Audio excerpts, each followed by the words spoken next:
നമ്മുടെ actor Fahadh Faasil ADHD clinically diagnosed ആണെന്ന് പറഞ്ഞു. നമ്മൾ ഇതിനു മുമ്പ് സോഷ്യൽ മീഡിയയിലൊക്കെ വ്യാപകമായി ചർച്ചകൾ ഉണ്ടായ ഒരു കോൺസെപ്റ്റ് ആണ്. അപ്പോഴാണ് പലരും എന്താണ് ADHD എന്നുള്ള കാര്യം അറിഞ്ഞത് തന്നെ. അതിന്റെ കൂടെ തന്നെ കണക്ട് ചെയ്യാവുന്ന മറ്റൊരു വീഡിയോ കൂടി ഇപ്പൊ അടുത്ത് വന്നു. ഫഹദ് ഫാസിൽ ഈ സോഷ്യൽ മീഡിയയിൽ നിന്നുള്ള ഈ സ്മാർട്ട് ഫോൺ അല്ല ഉപയോഗിക്കുന്നത്. ഫോണിൽ ലക്ഷങ്ങൾ വില ഉണ്ട്, അത് വേറെ കഥ. പക്ഷെ സ്മാർട്ട് ഫോൺ അല്ലാതെ സാധാരണ അനലോഗ് എന്നൊക്കെ പറയുന്ന കീപാഡ് ഫോണാണ് ഉപയോഗിക്കുന്നത്. അപ്പൊ അത് അദ്ദേഹത്തിന്റെ ഒരു സ്റ്റൈൽ അങ്ങനെയാണ്. പിന്നെ അങ്ങനെ സോഷ്യൽ മീഡിയയിലൊന്നും ആക്റ്റീവ് അല്ല എന്നൊക്കെ പറഞ്ഞ് പല ചർച്ചകളും കണ്ടു. ആക്ച്വലി ADHDക്കാരെ സംബന്ധിച്ച് ഏറ്റവും നല്ലൊരു മാർഗം ഈ സോഷ്യൽ മീഡിയ അവോയ്ഡ് ചെയ്യുക എന്നുള്ളതാണ്. കാരണം ADHDയുടെ ഒരു പ്രശ്നം അറ്റൻഷൻ കൊടുക്കാൻ കഴിയുന്നില്ല. അവർ പെട്ടെന്ന് ഡിസ്ട്രാക്റ്റഡ് ആയി പോകും. ഒരു ജോലി ചെയ്യാൻ കൊടുത്താൽ ആ ജോലിയിൽ അറ്റൻഷൻ കൊടുക്കാൻ തുടങ്ങുന്നതിന് മുൻപ് എന്തെങ്കിലും ഒരു കാരണം കൊണ്ട് ഡിസ്ട്രാക്ഷൻസ് വരും. കുട്ടിക്കാലത്ത് ADHDക്കാരോട് നമ്മൾ പഠിക്കുന്നു പറഞ്ഞ് ഒരു ചാപ്റ്റർ 1 മണിക്കൂർ പഠിക്കാൻ ചാപ്റ്റർ കൊടുത്താൽ ഇവർക്ക് അറ്റൻഷൻ അതിൽ കൊടുക്കാൻ പറ്റൂല. അപ്പോൾ അവരെന്തെങ്കിലും ഡിസ്ട്രാക്ഷൻസ് ഉണ്ടാക്കും.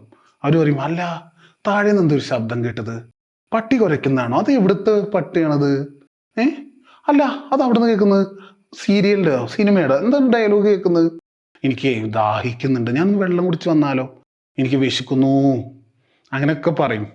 അങ്ങനെ എന്തെങ്കിലും പറഞ്ഞിട്ട് ആ പഠിത്തത്തിൽ നിന്ന് അവർ ഡിസ്ട്രാക്റ്റഡ് ആയി ഇങ്ങനെ പോകുന്നുകൊണ്ടിരിക്കും. എന്നാൽ മണിക്കൂറുകളോളം കാർട്ടൂൺ കണ്ടിരിക്കും, മണിക്കൂറുകളോളം ഗെയിമിങ് ചെയ്യും. അപ്പൊ എന്താ അവിടെ നടക്കുന്നതെന്ന് പറഞ്ഞാൽ അവർക്ക് ഇഷ്ടമുള്ളതിൽ അവർ അധിക നേരം ഫോക്കസ് കൊടുക്കുകയും ചെയ്യും, ഇഷ്ടമില്ലാത്തതിൽ അവർ ഡിസ്ട്രാക്ഷൻസ് സംഭവിക്കുകയും ചെയ്യും. നമ്മൾ അവർക്കൊരു ടാസ്ക് കൊടുത്തു, ഒന്ന് പഠിക്കാൻ കൊടുത്തു, ഇവരത് പഠിക്കുന്ന സമയത്ത് ഇവർ ഡിസ്ട്രാക്ഷൻസ് വരും. എന്നാൽ അവർക്ക് ഇഷ്ടമുള്ള cartoon, TV, cinema, social media അതിൽ അധികം ഫോക്കസും കൊടുക്കും. ഇത് അവരുടെ പ്രൊഫഷണൽ ലൈഫിനെ കാര്യമായിട്ട് ബാധിക്കുന്നുള്ളതാണ്. കുട്ടിക്കാലത്തെ പേര് കേട്ട മറവിയുടെ കഥകൾ. അവനോട് നമ്മൾ പറയുന്നു, സൂപ്പർ മാർക്കറ്റിൽ പോയിട്ട് ഒരു 10 മുട്ട വാങ്ങിക്കൊണ്ടുവരണം, കൂടെ വരുന്ന വഴിക്ക് അങ്കിളിന്റെ വീട്ടിൽ ഒരു ചെടി വെച്ചിട്ടുണ്ട്, ആ ചെടിയും കൊണ്ടുവരണം, പിന്നെ ഞാനൊരു ഡ്രസ്സ് സ്റ്റിച്ച് ചെയ്യാൻ കൊടുത്തിട്ടുണ്ട്, അതും മേടിച്ച് കൊണ്ടുവരണം, പിന്നെ നീ വേണമെങ്കിൽ മുടി ഒന്ന് വെട്ടിച്ചിട്ട് വാ. അവൻ അതിൽ ഉറപ്പായിട്ടും 1-2 മിസ് ചെയ്യും, മറന്നുപോകും. അല്ലെങ്കിൽ ആദ്യം പറഞ്ഞ കാര്യങ്ങൾ മാത്രം കേൾക്കും. അത് അവരുടെ കുറ്റമല്ല. അവരെ സംബന്ധിച്ച് നമ്മളൊരു 5 ടാസ്ക് അവന് പറഞ്ഞു കൊടുക്കുമ്പോൾ അവൻ അത് കേൾക്കുന്നുണ്ട്. 1-2 ടാസ്ക് ഒക്കെ ഇങ്ങനെ കേൾക്കുമ്പോൾ തന്നെ അപ്പുറത്തൊരു പക്ഷി ഇങ്ങനെ പറന്നു പോകും, അവരത് നോക്കും. റോഡ് സൈഡ് എന്തോ ഒരു സംഗതി ഉണ്ട്, അത് നോക്കും. അങ്ങനെ അവർ ഡിസ്ട്രാക്റ്റഡ് ആയിട്ട് പോയിട്ട് അവർ 1-2 കേട്ടിട്ടുണ്ടാവുള്ളൂ, അവരത് മേടിച്ചു കൊണ്ടുവരും. എൻ്റെ ഒരു അനുഭവത്തിൽ ADHD ക്ലിനിക്കലി ഡയഗ്നോസ് ചെയ്ത ഒരാളുമായിട്ട് ഞാൻ ഇടപെട്ടപ്പോൾ ഞാൻ മനസ്സിലാക്കിയൊരു കാര്യം, അയാളുമായിട്ട് ഞാൻ ഇങ്ങനെ സംസാരിക്കുകയാണ്. അയാളെ സംബന്ധിച്ച് എഞ്ചിനീയറിംഗിന് പോകണമെന്നായിരുന്നു ആഗ്രഹം. അങ്ങനെ എഞ്ചിനീയറിംഗിന് ചേർന്നു. 1-2 കൊല്ലം കഴിഞ്ഞപ്പോൾ അയാൾക്ക് മനസ്സിലായി ഇത് തനിക്ക് പറ്റിയ പണിയല്ല എന്ന്. എല്ലാവരും ആ സമയത്ത് അങ്ങനെ ഒരു ട്രെൻഡ് ഉണ്ടായിരുന്നു. അയാൾ സത്യം പറഞ്ഞാൽ നിർത്തി പോന്നു. പിന്നെ നാട്ടിലൂടെ കുറച്ചു കാലമൊക്കെ നടന്ന് പിന്നെ ഏതോ തമിഴ്നാട്ടിലെ യൂണിവേഴ്സിറ്റിയിൽ നിന്നും പേനൊരു ഡിഗ്രി സർട്ടിഫിക്കറ്റ് ഒപ്പിച്ചല്ലാതെ അങ്ങനത്തെ യൂണിവേഴ്സിറ്റീസ് ഉണ്ടല്ലോ, എഴുതി അത് മേടിച്ച് അതിനുശേഷം ഈ മനുഷ്യൻ UK പോയി. UK 1 വർഷം കഴിഞ്ഞ് വീണ്ടും തിരിച്ചു വന്നു. അതിനുശേഷം നാട്ടിലൂടെ കുറച്ചു കാലമൊക്കെ നടന്ന് പിന്നെ വീണ്ടും ഗൾഫ് പോയി. ഗൾഫ് ശരിയല്ല എന്ന് പറഞ്ഞ് വീണ്ടും നാട്ടിലൂടെ വീണ്ടും വന്ന് ഇപ്പം നാട്ടിലൂടെയൊക്കെ നടക്കുന്നുണ്ട്. വീട്ടിൽ ആവശ്യത്തിലധികം പണമുള്ളത് കൊണ്ട് അയാളുടെ ജീവിതത്തിന് പ്രത്യേകിച്ച് കുഴപ്പങ്ങളൊന്നുമില്ല. ഇതിനിടയിൽ ഒരു പ്രണയം നടന്നു, കല്യാണം നടന്നു, അത് ഡിവോഴ്സും ആയി. ADHDക്കാരെ സംബന്ധിച്ച് ഒന്നും കൺസിസ്റ്റന്റ് ആവില്ല. പ്രണയത്തിന്റെ കാര്യത്തിൽ തുടക്ക സമയത്ത് ഭയങ്കരമായിട്ടാണ് പ്രേമിക്കും, ആ എക്സൈറ്റ്മെന്റിൽ ഭയങ്കര പ്രണയം. അപ്പൊ അപ്പുറത്തുള്ള ആൾ ആകെ ഒരു വാവ് ഫീലിംഗിൽ നിൽക്കും. പതുക്കെ ഇൻട്രസ്റ്റ് കുറയും. കാരണം ഇവരുടെ ഫോക്കസ് എന്താന്ന് പറഞ്ഞാൽ ഇവർക്ക് എവിടെ ഇഷ്ടമുണ്ടോ അവിടെയാണ് അവർക്ക് ഫോക്കസ് പോവുക. ഇപ്പൊ ഒരു വർക്ക് കൊടുത്താൽ അത് ഇയാൾക്ക് ഇൻട്രസ്റ്റഡ് ആണെങ്കിൽ ഇയാളത് അറ്റൻഡ് ചെയ്യും. ഇൻട്രസ്റ്റ് ഇല്ലെങ്കിൽ അത് വേണ്ട വർക്ക് ആണെങ്കിലും അയാളൊന്നെങ്കിൽ നീക്കി വെക്കും, അല്ലെങ്കിൽ ഡിസ്ട്രാക്ഷൻ സംഭവിച്ച് ഇൻട്രസ്റ്റ് ഉള്ള ഫോണോ എന്തെങ്കിലും നോക്കിയിരിക്കും. അതേ സംഗതി പ്രണയത്തിനും വർക്കാവും. ഇൻട്രസ്റ്റ് ഉള്ള സമയത്ത് ഭയങ്കര എക്സൈറ്റ്മെന്റും കാര്യങ്ങളും വരും. ഏതൊരു റിലേഷൻഷിപ്പിലും അതിന്റെ ആ തീ അത് കുറഞ്ഞു വരുമല്ലോ. അവിടെ നമ്മളെ കമ്മിറ്റ്മെന്റ് വെച്ചിട്ടാണല്ലോ നമ്മളത് മെയിൻറ്റെയിൻ ചെയ്ത് കൊണ്ടുപോകുക. അവിടെ പിന്നെ അയാൾക്ക് ആ ഇൻട്രസ്റ്റ് നഷ്ടപ്പെട്ടിട്ട് അയാൾ പതിയെ പുറകോട്ട് വലിക്കും. ഈ ഒരു കൺസിസ്റ്റൻസി കുറവ് കാരണം ലവ് ലൈഫിൽ പ്രശ്നം ഉണ്ടാവും. ജോലി സ്ഥലത്താണെങ്കിൽ അയാൾക്ക് ശ്രദ്ധ കുറവാണല്ലോ. അതുകൊണ്ട് തന്നെ നമ്മൾ ഏത് ടാസ്കുകളും കൊടുത്തു, ഒരു പ്രൊജക്ട് കംപ്ലീറ്റ് ചെയ്യാൻ കൊടുത്താൽ അത് അയാൾക്ക് ഡിസ്ട്രാക്ഷൻസ് ഉണ്ടാവും. അയാൾക്ക് ഇടയ്ക്കിടെ പെട്ടെന്ന് മടുക്കും, അയാൾക്ക് ബ്രേക്ക് എടുക്കണം തോന്നും. അങ്ങനെയൊക്കെ ബുദ്ധിമുട്ടി അയാൾ എങ്ങനെയൊക്കെയോ ചെയ്ത് കൊണ്ടുപോകാൻ ശ്രമിക്കും. അപ്പോഴാണ് അപ്പുറത്ത് സോഷ്യൽ മീഡിയ കാണുന്നത്. അതിലെന്തെങ്കിലും അയാൾക്ക് ഇൻട്രസ്റ്റഡ് ആയ ഒരു ടോപ്പിക് ഉണ്ടാവും, അതും സെർച്ച് ചെയ്ത് അതും നോക്കി അങ്ങനെ ഇരിക്കും. അതുകൊണ്ട് തന്നെ ജോലി സ്ഥലത്ത് ഇയാൾ ഒരു അലസനും മടിയനും മടിയനും ഉത്തരവാദിത്തം ഇല്ലാത്തവനുമാണ്. അതേപോലെ ഒരിക്കലും കൃത്യസമയത്ത് ഒരു സ്ഥലത്തും എത്തില്ല. ADHDക്കാരെ സംബന്ധിച്ച് എക്സിക്യൂഷനിലാണ് ഇവർ പാളിപ്പോവുക. ഇവർക്ക് മറ്റാരും ചിന്തിക്കാത്ത തരം ആശയങ്ങളൊക്കെ ഉണ്ടാവും, പക്ഷെ ഇവർക്ക് എക്സിക്യൂട്ട് ചെയ്ത് അതൊരു സ്ഥലത്ത് എത്തിക്കാൻ പറ്റില്ല. ഇവരെ സംബന്ധിച്ച് ഇപ്പോൾ വീട്ടിലെ ചെറിയ ചെറിയ ജോലികളായിരിക്കും, ഇപ്പൊ പാത്രം കഴുകുക, അലക്കുക, അങ്ങനത്തെ ജോലികളൊക്കെ ആണെങ്കിൽ അവരെ സംബന്ധിച്ച് അവർക്കൊരു ടാസ്ക് ആകുമ്പോൾ ഒരു ഇറിറ്റേഷൻ ഉണ്ടാവും. ഇങ്ങനത്തെ ചെറിയ ജോലികൾ പോലും ഒരു മാറ്റി വയ്ക്കും. ഇവരുടെ മനസ്സ് എപ്പോഴും വിരാജിക്കുന്നത് ഇവർക്ക് രസമുള്ള, ഇവർക്ക് ഇൻട്രസ്റ്റിംഗ് ആയ കാര്യങ്ങൾ ചെയ്യാനാണ്. പക്ഷേ നമ്മളെ സംബന്ധിച്ചൊരു നോർമൽ ലൈഫിൽ നമ്മൾ ഇഷ്ടമില്ലാത്ത ജോലികളായിരിക്കും അധികവും ചെയ്യുക. ഇപ്പൊ ചെറിയ ചെറിയൊരു വീട് മെയിൻറ്റെയിൻ ചെയ്യുക, ഒരു ഓഫീസിൽ ജോലി ചെയ്യുക എന്നൊക്കെ പറയുമ്പോൾ എപ്പോഴും ഇഷ്ടമുള്ളത് ചെയ്യണമെന്നില്ല. ഇവരെ സംബന്ധിച്ച് അവിടെയൊക്കെ പരാജയമായിരിക്കും. ഒരു ടേബിളിൽ ഇരുന്നുള്ള ഒരേ ടാസ്ക് ചെയ്യുന്ന ജോലികളൊന്നും ചെയ്യരുത്. ചെയ്യാൻ നമ്മൾ കൊടുത്താൽ ഇവർക്ക് ഡിസ്ട്രാക്ഷൻസ് ഉണ്ടാവും, ഇവർക്ക് മടുക്കും.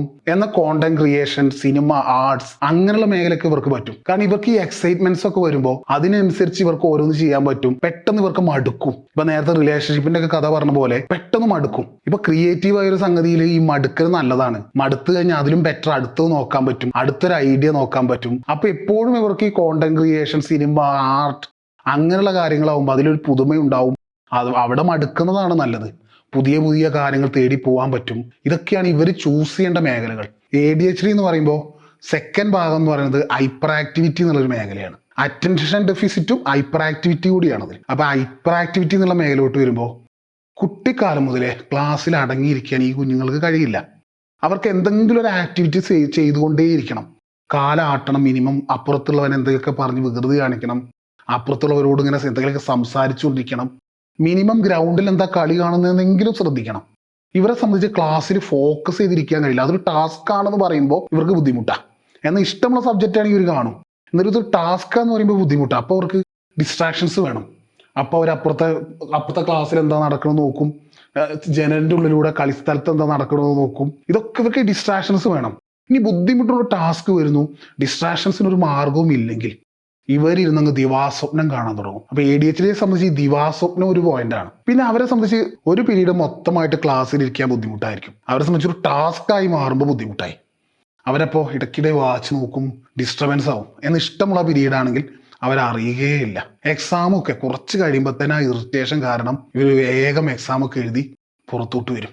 മിനിമം എന്തെങ്കിലും ഒന്നും ചെയ്യാനില്ലെങ്കിൽ ആ ഡെസ്കോ ബെഞ്ചോ എന്തെങ്കിലുമൊക്കെ ഒന്ന് ഇളക്കുകയോ ആട്ടുകയോ എന്തെങ്കിലുമൊക്കെ ഒന്ന് ചെയ്യണം. അവരൊരു ഹറിബറിയാണ് ഇവരെ സംബന്ധിച്ച് ക്യൂ നിൽക്കാൻ ബുദ്ധിമുട്ടായിരിക്കും. ക്യൂ നിൽക്കുക, അടങ്ങിയിരിക്കുക, ഒരു നിയമം നിങ്ങൾ ഇങ്ങനെ അനുസരിക്കണം എന്നൊക്കെ പറയുമ്പോൾ ഹൈപ്പർ ആക്ടിവിറ്റി പ്രശ്നം ഉണ്ടാകും. അതൊരു ഇറിറ്റേഷൻ ഉണ്ടാകും. ഇവര് പിന്നെ വലുതാവുമ്പോൾ, അഡേർട്ട് ആവുമ്പോൾ പുറത്തോട്ട് ഒരു ലക്ഷണങ്ങളും കാണില്ല, കാമായിരിക്കുന്നതിൽ നമുക്ക് തോന്നും. പക്ഷെ ഇവരുടെ ഉള്ളിൽ ആ ഹറിബറി ഉണ്ടാവും, ഒരു റെസ്റ്റ് ഇല്ലായ്മ ഉണ്ടാവും. ഒരു കാര്യം നമ്മൾ പറയുമ്പോൾ അത് മുഴുവൻ കേൾക്കുന്നതിന് മുൻപ് മറുപടി പറഞ്ഞുകൊണ്ടിരിക്കും.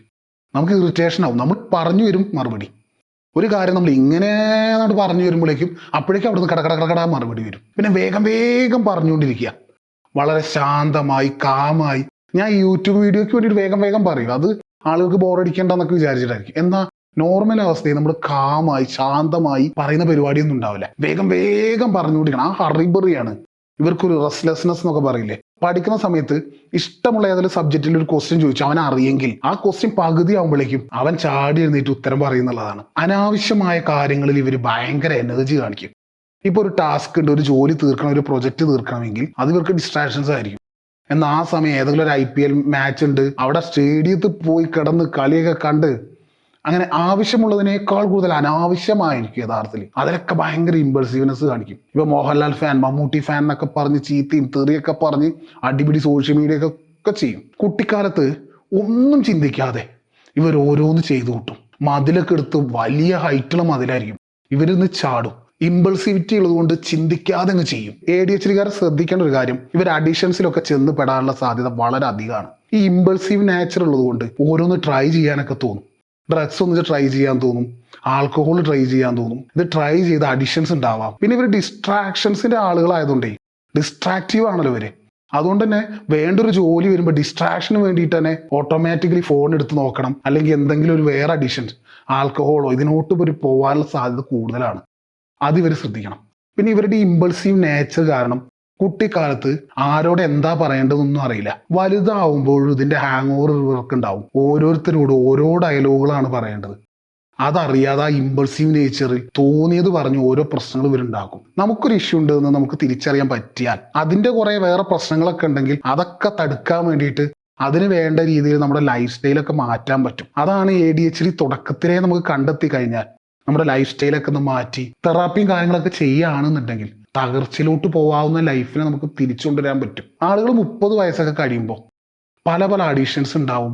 ഒരു ജോലിയിലും ഫോക്കസ് ചെയ്യാൻ പറ്റില്ല. പല ജോലികൾ തുടങ്ങി ഇടയ്ക്ക് അവസാനിപ്പിച്ചു പോരുന്നുണ്ട്. ചെറുപ്പം മുതലേ വലിയ മറവിയുടെ കഥകൾ. എന്ത് ഞാൻ ഇങ്ങനെ, എന്താ എനിക്കൊന്നങ്ങ് തുടങ്ങി എവിടെ എത്തിക്കാൻ കഴിയാത്തത്, എന്തൊന്നും എനിക്ക് സമയത്തിന് തീർക്കാൻ കഴിയാത്തത് എന്ന ചോദ്യങ്ങളൊക്കെ ചോദിക്കുമ്പോഴാണ് പലരും എനിക്ക് എന്തോ ഒരു പ്രശ്നമുണ്ടോ എന്നൊക്കെ ചിന്തിച്ച് തുടങ്ങുന്നത്. അപ്പോഴെങ്കിലും തുടങ്ങുന്നത് നല്ലതാണ്. ഇപ്പൊ ഞാൻ പറഞ്ഞ ഈ കുറേ ലക്ഷണങ്ങൾ ഉണ്ടല്ലോ, ഇത് പലതിൻ്റെയും ലക്ഷണങ്ങളാണ്. ഇപ്പൊ ആങ്സൈറ്റി ഡിസോർഡേഴ്സിന്റെ, പേഴ്സണാലിറ്റി ഡിസോർഡറിന്റെ, ഡിപ്രഷന്റെ, അങ്ങനെ പല ഡിസോർഡേഴ്സിന്റെയും ലക്ഷണങ്ങളാണത്.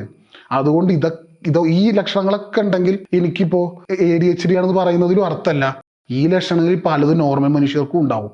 പക്ഷെ അതിന്റെ ഗ്രാഫ് കൂടിയും കുറഞ്ഞൊക്കെ ഇരിക്കും. സോ അതുകൊണ്ട് നമുക്ക് ഇഷ്യൂ ഉണ്ടെങ്കിൽ ഒരു ഹെൽത്ത് പ്രൊഫഷണലുമായിട്ട് ബന്ധപ്പെട്ട് അതൊരു പ്രോപ്പർ വേയിലൂടെ പോവുകയാണെന്നുണ്ടെങ്കിൽ നമ്മുടെ ലൈഫ് സ്റ്റൈലൊക്കെ മാറ്റിയിട്ട് തീരെ തകർന്നു പോകാവുന്ന ലൈഫിനെ തിരിച്ച് പിടിച്ചു കൊണ്ടുവരാൻ പറ്റും എന്നുള്ളതാണ്. It's me MK Jayadev.